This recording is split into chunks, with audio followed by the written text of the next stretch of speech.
sandaling pinakamimiti ng bawat magulang ang pagtatapos ng kanilang mga anak.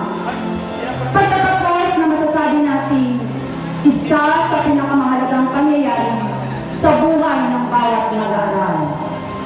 Edukasyon ang solusyon, paksa ng ating pagtatapos.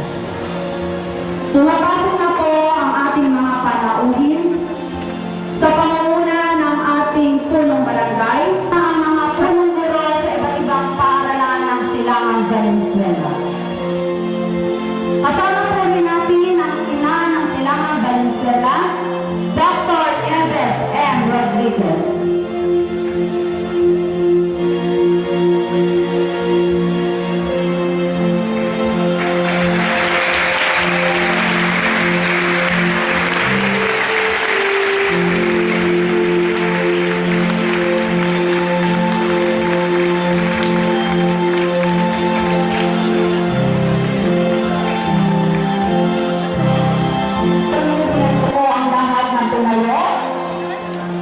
Para sa ating panalangin na pamumunuan ni Lindy L. Reginala, batang natangin ng pangalawang karangalang banggit, nasusundan ang pag-awit ng Hilumin Mo Bayan Ko, nasasaliwa ng musika ni Ginoong Jeffrey M. Carnisil, at ang pambansang awit sa patumpa si Ginoong Ricardo B. Obilio. Diyos na makapangyarihan, itulog mo pong mapasa amin ang iyong dakilang pagpapala sa pagdaraos ng aming pagtatapos sa araw na ito.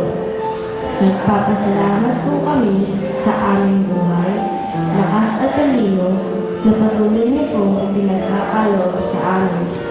Loobin niyo po na maunawaan namin ang araw na ito ay simula lamang ng ibayang pagsisikap at pagpupuligi sa aming pag-aaral at sa mga gawain upang makamit namin ang tunay na tagumpay sa hinaharap. Ipahintulot mo po na hingin namin ang iyong subaybay sa lahat ng aming gawain, pantahanan, pampaaralan at panlipunan upang kami ay di malito na landas. Maging kapuri-puri nawa kaming mga kabataan na magbibigay sa aming mga magulang, guro, at sa lahat ng tao sa amin ay sumusubaybay upang kami ay di maligaw ng landas.